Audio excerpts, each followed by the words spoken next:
Hello, friends. I have a good word for us today. And Jesus said in John 16:33, and I'm going to read it to you. These things I've spoken to you, that in me you will have peace. In the world you're going to have tribulation, but be of good cheer, for I have overcome the world.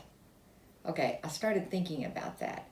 First of all, I think we need peace. There's a lot going on in our world, and Jesus said we have peace in him. And so I actually, when he said you're going to have tribulations, I looked up that word. And in Greek, it's thalipsis, which means pressure, oppression, stress, anguish, tribulation, adversity, affliction, crushing, squashing, squeezing distress. And I thought, wow, Jesus said, we're in the world and tribulation's going to come because we're in this fallen world. But God sent Jesus, and he's the answer to us living in victory in this fallen world. So thinking about tribulation, it also says the definition for that is like, and I'm taking this stack of papers over here on my desk. It says it would be like you take a stack of papers that are unfettered, they're free. And what thalipsis does, or tribulations do, is it's like pressing them down. And we feel that pressure many times going through all sorts of situations. The pressing of tribulation, when you get a bad report from the doctor, when your something changes with your employment, when something's happening with your family and your children. Tribulation is just trying to press you down.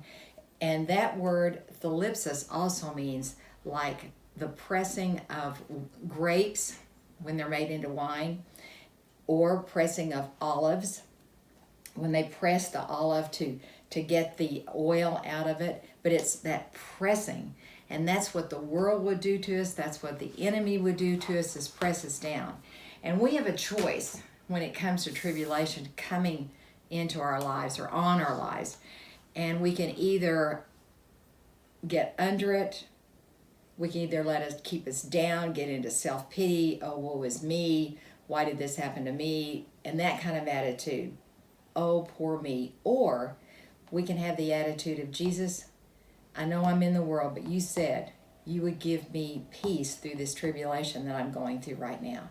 And that's what God is calling us to do, to get that focus back on Jesus and his word and what he wants to encourage us in today. And I thought about Garen's grandmother, because my husband's grandmother, her favorite scripture was Romans 8:28, and she didn't underline a whole lot of things, but that was one that she did underline. And that one says, and we know that all things, not just a few, but all things are going to work together for good to those who love the Lord and are called according to his purposes.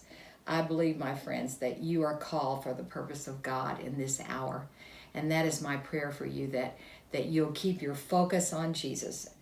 And he promises to give us our peace as we walk through this. And what the enemy meant for bad in your life, God's going to turn it for good, because we have a loving God who we can trust. So I'm going to close with John 16:33 in the Amplified. It says, I have told you these things so that in me you may have perfect peace and confidence. In the world you have tribulation and trials and distress and frustrations, but be of good cheer. Take courage, be confident, certain, undaunted, for I have overcome the world, and I've deprived it of its power to harm you, and I have conquered it for you. Love you, praying for you.